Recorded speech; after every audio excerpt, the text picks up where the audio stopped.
प्रिय विद्यार्थियों, मैं मुकेश व्यास आज आपके सामने संस्कृत व्याकरण के अंतर्गत वर्ण विचार प्रकरण लेकर के आया हूँ, जो कक्षा 6 से लेकर के कक्षा 10 तक के विद्यार्थियों के लिए बहुत ही उपयोगी है। विद्यार्थियों, इस वीडियो को ध्यानपूर्वक देखें और शुरू से अंत तक इस वीडियो पर बने रहें। अगर मेरा यह वीडियो आपको अच्छा लगा हो तो इसे लाइक करें, मेरे चैनल को सब्सक्राइब करें तथा अपने मित्रों को इसे शेयर करें, जिससे इसका लाभ अधिक से अधिक लोगों तक पहुंच सके। वर्ण विचार। भाषा की सबसे छोटी इकाई को वर्ण कहते हैं। पाणिनि ने वर्णमाला को 14 सूत्रों में प्रस्तुत किया है। परंपरा के अनुसार महेश्वर ने अपने नृत्य की समाप्ति पर जो 14 बार डमरू बजाया, उससे ये 14 ध्वनियाँ सूत्र के रूप में पाणिनि को प्राप्त हुए हैं। अर्थात पाणिनि ने जो शिवजी की नृत्य के समय 14 बार जो डमरू बजा है, हर बार अलग अलग ध्वनि है, उसको अपने इन 14 सूत्रों में ध्वनिबद्ध किया है और जो हमारे सामने इस प्रकार है। इसके बारे में ये भी कहा गया है, नृत्यावसाने नटराज राजो ननाद ढक्कां नवपञ्चवारम् उदर्तु कामः सनकादिसिद्धानेतद्विमर्शे शिवसूत्रजालम्। ये सूत्र इस प्रकार हैं। अ इ उण ऋ लृक् ए ओंग ए औच हय व्रट लण यम गण नम जब य गड धस जब गड धस ख फ छठ थ चट तव कप य स स सर हल। अर्थात इन सभी 14 सूत्रों के जो अंतिम वर्ण हैं, जैसे अ इ उण ण हलंत है, दूसरे में क, यानी सभी सूत्रों के अंतिम जो वर्ण हैं वो हलंत हैं। और प्रत्येक सूत्र के अंत में हल वर्ण का प्रयोग प्रत्याहार बनाने के उद्देश्य से किया गया है। जैसे अ इ उ ण म ण हल वर्ण हैं, अर्थात प्रत्याहार बनाते समय इन हलंत जो व्यंजन वर्ण हैं उनका उपयोग प्रत्याहारों के अंतर्गत नहीं किया जाता है। इन्हें प्रत्याहारों के अंतर्गत आने वाले वर्णों के साथ सम्मिलित नहीं करते हैं। प्रत्याहार। माहेश्वर सूत्रों के आधार पर विभिन्न प्रत्याहारों का निर्माण किया जा सकता है। प्रत्याहार 2 वर्णों से बनता है, जैसे अच, इक, यण, अल, हल इत्यादि। इन प्रत्याहारों में आदि वर्ण से लेकर अंतिम वर्ण के मध्य आने वाले सभी वर्णों की गणना की जाती है। आदि वर्ण मतलब प्रारंभ का जो वर्ण है उससे लेकर के जो अंतिम जो वर्ण हैं, इनके बीच में जितने भी वर्ण हैं उनका प्रयोग किया जाता है, और जो इन सूत्रों के में अंतिम वर्ण जो हलंत है उनको छोड़ दिया जाता है। हम इसे समझने के लिए आगे दिए गए कुछ प्रत्याहारों को देखते हैं। जैसे सबसे पहले अच प्रत्याहार। अ इ उ ऋ लृ ए ओ ऐ औ। यहाँ प्रत्याहार के आदि वर्ण अर्थात प्रथम वर्ण अ को परिगणन अर्थात गणना किया गया है तथा अंतिम वर्ण च को छोड़ दिया गया है। अब इनको हम देखते हैं तो अ इ उ ण छोड़ दिया गया है, ऋ लृ क को छोड़ दिया गया है, ए ओ ग को छोड़ दिया गया है, ऐ औ च को छोड़ दिया गया है। अर्थात जो अंतिम वर्ण हैं जो हलंत हैं उनको छोड़ दिया गया है, और जो बाकी बचे 9 हैं इन वर्णों को ही अच कहा गया है। अर्थात प्रथम जो अ से शुरू होकर के अंतिम जो च के बीच के जो वर्ण हैं उनको अच कहा गया है, और अचः स्वरा इन्हीं को ही संस्कृत भाषा में स्वर कहा गया है। हल। हल व्यंजनों को कहा गया है, और ये 5वें सूत्र के प्रथम वर्ण ह से लेकर के 14वें सूत्र के अंतिम वर्ण ल के मध्य आने वाली सभी वर्णों को मिलकर के बनते हैं। ह य व र लण यानी अंतिम वर्णों को छोड़ दिया गया है। य म ग ण न ज भ ग ढ ध ज ब ग ड द ख फ छ ठ थ च ट त क प स स स। इसी प्रकार इक प्रथम सूत्र के द्वितीय वर्ण ई से लेकर के द्वितीय सूत्र के अंतिम वर्ण क के मध्य आने वाले वर्ण ई उ री लिक इक वर्ण है। अक अ ई उ री और री, यानी प्रथम सूत्र के अ से लेकर के द्वितीय सूत्र के अंतिम वर्ण क के मध्य आने वाले स्वरों को अक कहा जाता है। और इन्हीं अकह स्वरा, इन्हीं अक के जो स्वर हैं अंतिम, इनसे ही दीर्घ संधि निर्माण होता है। जल अष्टम सूत्र की प्रथम वर्ण ज से लेकर के 14वें सूत्र के अंतिम वर्ण ल के मध्य आने वाले सभी वर्णों को जल कहा गया है। जब गड द खप चट त चट त कप य स स हर। यण पंचम सूत्र के द्वितीय वर्ण य से लेकर के षष्ठ सूत्र के अंतिम वर्ण ण के मध्य आने वाले सभी वर्ण य व र ल तथा ल, इनको यण कहा गया है और इनसे ही यण संधि का निर्माण भी होता है। संधि आदि नियमों को समझने के लिए प्रत्याहारों का ज्ञान अत्यंत आवश्यक है। अर्थात जब तक हम इन 14 सूत्रों को हृदयंगम नहीं करेंगे, याद नहीं रखेंगे, तब तक हम इन प्रत्याहारों का निर्माण नहीं कर सकेंगे। और अगर प्रत्याहारों का निर्माण हम नहीं कर सकते तो हमें आगे जो हम संधि पढ़ेंगे व्यंजन संधि, उसमें इन प्रत्याहारों का महत्व अत्यधिक है। और अगर हमें प्रत्याहारों का ज्ञान नहीं है तो हम उस संधि को नहीं समझ सकते, यानी हम रट नहीं सकते हैं। समझना अति आवश्यक है। अगर हमें ये प्रत्याहार समझ में आ गए तो हम भविष्य में जब संधि पढ़ेंगे और संधि कहीं पर भी आएगी हमारे परीक्षा में, तो हमें उसके माध्यम से ये पता लग जाएगा ये कौन सा प्रत्याहार है और किस प्रत्याहार का कहाँ पर कैसे प्रयोग होता है, हम जान सकेंगे। वर्ण दो प्रकार के होते हैं, स्वर तथा व्यंजन। स्वर, अच को ही स्वर कहा गया है, अचह स्वरा। और जो वर्ण किसी अन्य वर्ण की सहायता के बिना ही बोले जाते हैं उन्हें स्वर कहते हैं। और स्वर 3 प्रकार के होते हैं, ह्रस्व स्वर, दीर्घ स्वर और प्लुत स्वर। कहा यह जा सकता है कि स्वरों को उच्चारण के समय बिना किसी वर्ण की सहायता से भी उच्चारित किया जा सकता है। अतः इनको उच्चारण में हमें किसी भी अन्य वर्ण की आवश्यकता नहीं होती है। ये वर्ण स्वयं में सक्षम हैं और अपना उच्चारण पूर्णतः कर सकते हैं। और स्वरों को बोलते समय जो उच्चारण के समय इनके मुंह से जो हम वायु, मुख विवर से जो वायु निकलती है वो बिना टकराए कहीं पर भी सीधी निकलती है। अतः इनको अचह स्वरा भी कहा गया है। ह्रस्व स्वर, जिस स्वर के उच्चारण में एक मात्रा का समय लगता हो उसे ह्रस्व स्वर या लघु स्वर कहते हैं। ये संख्या में 5 होते हैं, अ, ई, उ तथा री तथा री। इन्हें मूल स्वर भी कहते हैं। मूल स्वर इन्हें इसलिए कहा जाता है क्योंकि यही सभी स्वरों के मूल हैं। इसी से आगे दीर्घ स्वर बनेंगे, इन्हीं के संयोग से संयुक्त स्वर भी बनेंगे। दीर्घ स्वर, जिस स्वर के उच्चारण में 2 मात्राओं का समय लगे उसे दीर्घ स्वर्ग कहते हैं। इनकी संख्या 8 है, आ, ई, उ, री, ए, ऐ, ओ तथा औ। इसमें री ध्वनि का दीर्घ रूप री का उपयोग वेदों में प्राप्त होता है, लौकिक संस्कृत में प्राप्त नहीं होता है। अंतिम 4 वर्णों को संयुक्त वर्ण स्वर भी कहा जाता है। अंतिम 4 यानी ए, ऐ, ओ तथा औ को, क्योंकि ए, ऐ, ओ तथा औ 2 स्वरों के मेल से बनते हैं। उदाहरण के लिए हम समझ सकते हैं कि अ और ई से मिलकर के ए, अ और ए से मिलकर के आई, अ और उ से मिलकर के ओ और अ और औ ओ से मिलकर के औ बनता है। यही जो 4 स्वर हैं अंतिम, वो संयुक्त स्वर कहलाते हैं।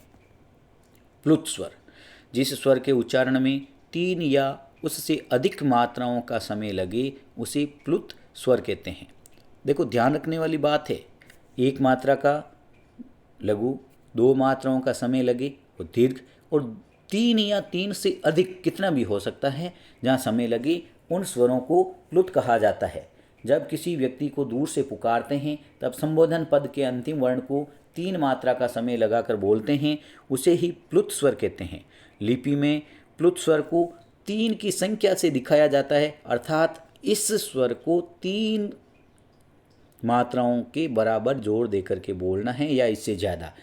उदाहरण के लिए यही कृष्ण है, यानी कृष्ण के आगे देखो 3 लिखा हुआ है। यही कृष्ण अत्र गोश्चारति ओम। इस प्रकार इनका ओकार का उच्चारण सर्वत्र है प्लुत होता है, अर्थात इनका उच्चारण करते समय इनकी मात्रा को लंबी आवाज़ में ध्वनि में बोला जाता है। सभी ह्रस्व, दीर्घ एवं प्लुत स्वर वर्ण अनुनासिक और निरनुनासिक के भेद से 2 प्रकार के होते हैं। द्विविध अर्थात 2 प्रकार के होते हैं।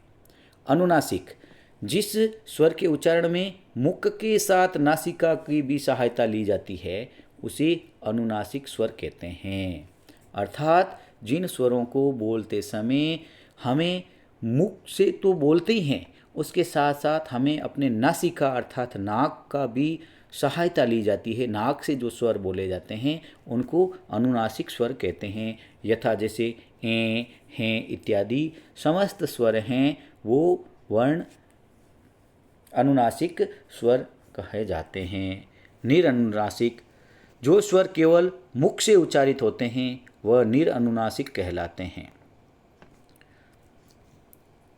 व्यंजन अर्थात हल प्रत्याहार, जिन वर्णों का उच्चारण स्वर वर्णों की सहायता के बिना नहीं किया जा सकता उन्हें व्यंजन या हल कहते हैं।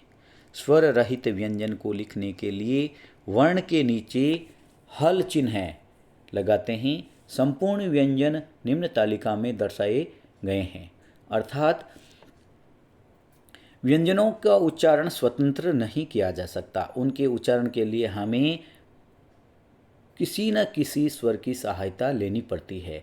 अगर बिना स्वर का कोई भी व्यंजन है, अगर हम उसको लिखते हैं तो हम उसके नीचे हल चिन्ह यानी तिरछी जो लाइन लगाते हैं वो लगाते हैं। इससे हमें ज्ञात होता है कि इस स्वर में कोई भी मात्रा नहीं है, अर्थात स्वर नहीं है। अब हम आगे देखते हैं कि व्यंजन कौन कौन से हैं। इसको व्यंजनों को जो हमारे 5 वर्णों के वर्णमाला में लाइन हैं उनको क वर्ग, जिसके अंदर क, ख, ग, ग, ng, च वर्ग, च, छ, ज, ज, य, ट वर्ग, ट, ठ, ड, ढ, ण, त वर्ग, त, थ, द, ध, न, प वर्ग, प, फ, ब, भ, म। व्याकरण संप्रदाय में इन 5 वर्गों को कु, चु, टु, तु, पु नाम से भी जाना जाता है। और हम इनको कैसे पहचानेंगे कि हमारी जो वर्णमाला का जो प्रथम वर्ण है, जैसे क वर्ग यानी क से शुरू होते हैं और जो 5 वर्ण हैं उनको क वर्ग के अंतर्गत रखेंगे। च वर्ग, च से शुरू होने वाली लाइन है, इसमें भी 5 वर्ण हैं, इनको हम च वर्ग के अंतर्गत रखेंगे। ट से शुरू होने वाली लाइन है, इनमें भी 5 वर्ण हैं, इनको हम ट वर्ग कहेंगे। इसी प्रकार त से शुरू होने वाली त वर्ग, प से शुरू होने वाली प वर्ग। इस प्रकार व्यंजनों में 5 वर्ग होते हैं, क वर्ग, च वर्ग, ट वर्ग, त वर्ग और प वर्ग। इसके अतिरिक्त अंतस्थ व्यंजन होते हैं य, र, ल, व। इनका उच्चारण करते समय हमें हृदय की गहराई से आवाज़ जो ध्वनि निकलती है, इसलिए इनको अंतस्थ कहा गया है। और स, स, स, ह ये उष्म व्यंजन कहलाते हैं और इनका उच्चारण करते समय मुंह से उष्म यानी गर्म हवाएं निकलती है, इसलिए ही इनको उष्म कहा जाता है। अब इनको भी विभिन्न भागों में बांटा गया है व्यंजनों को। सबसे पहले स्पर्श व्यंजन अर्थात उपयुक्त क से म तक की 25 वर्णों को स्पर्श कहते हैं, यानी जो 5 वर्ग हैं क वर्ग, च वर्ग, त वर्ग, ट वर्ग और प वर्ग, इन वर्गों को स्पर्श व्यंजन कहा जाता है और इनकी संख्या 25 होती है। इनके उच्चारण के समय जिह्वा मुख के विभिन्न स्थानों पर स्पर्श करती है, अर्थात उच्चारण के समय जो हमारी जिह्वा है वो मुख में अलग अलग स्थानों पर टकरा करके इनका उच्चारण करती है।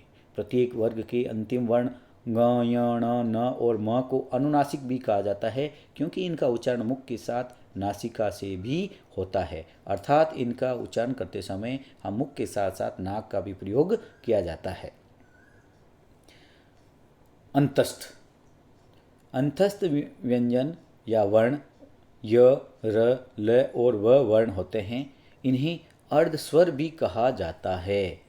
अर्धस्वर, इनको अर्धस्वर भी कहा जाता है और इनको अंतस्थ भी कहा जाता है।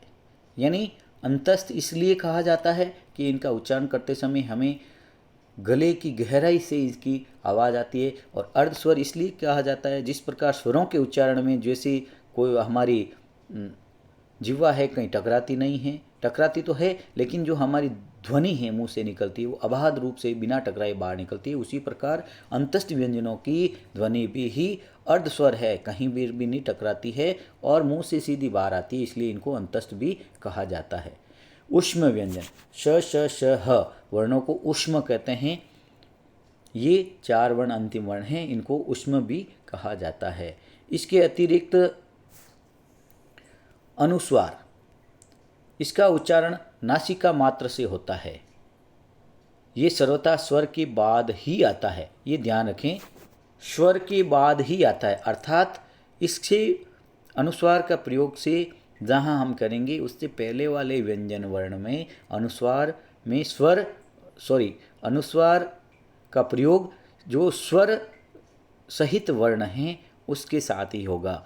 जैसे हम यहाँ देखते हैं अहम, जिसको हम अहम यानी अनुस्वार लगाकर भी लिखते हैं। सामान्यतया म व्यंजन वर्ण से पहले अनुस्वार में परिवर्तित होता है, अर्थात ज़्यादातर जगह अपन देखते हैं अंतिम वर्ण अगर म है और वो हलंत हैं तो वो अनुस्वार में परिवर्तित हो जाता है। विसर्ग, विसर्ग का चिन्ह जो विद्यार्थी कक्षा 6 में आए हैं उनके लिए ये नया है। विसर्ग किसे कहते हैं, यानी किसी भी शब्द के आगे जो 2 बिंदियाँ होती हैं उसको हम विसर्ग कहते हैं। इसका उच्चारण हम करते समय ह का सदृश किया जाता है, यानी इसकी जब उच्चारण की ध्वनि है वो ह प्रतिबिंबित होती है। इसका भी प्रयोग स्वर के बाद ही होता है, यानी अंतिम वर्ण अगर स्वर सहित है तो ही विसर्ग का प्रयोग किया जाता है, अन्यथा हलंत के साथ में इसका प्रयोग नहीं किया जाता है। जैसे रामः, देवः, गुरुः, इन शब्दों के अंतिम वर्ण को अपन देखते हैं तो सब में और अंतिम गुरु में ऊ की जो स्वर हैं वो विद्यमान हैं, इसलिए इनके साथ में विसर्ग का प्रयोग किया जाता है। संयुक्त व्यंजन, अब हम देखते हैं हमने हिंदी में भी वर्णमाला पढ़ी है जिसमें क्ष, त्र, ज्ञ हम पढ़ते आए हैं, लेकिन हमें ये पता नहीं है कि इन वर्णों को ये स्वतंत्र नहीं होकर के किन्हीं 2 वर्णों के संयोग से बने हैं। तो ये कौन कौन से हैं, तो 2 व्यंजनों के संयोग से बने वर्ण को संयुक्त व्यंजन कहते हैं, अर्थात एक और एक मिलकर के संयुक्त हो जाते हैं, इसलिए इनको संयुक्त कहा जाता है।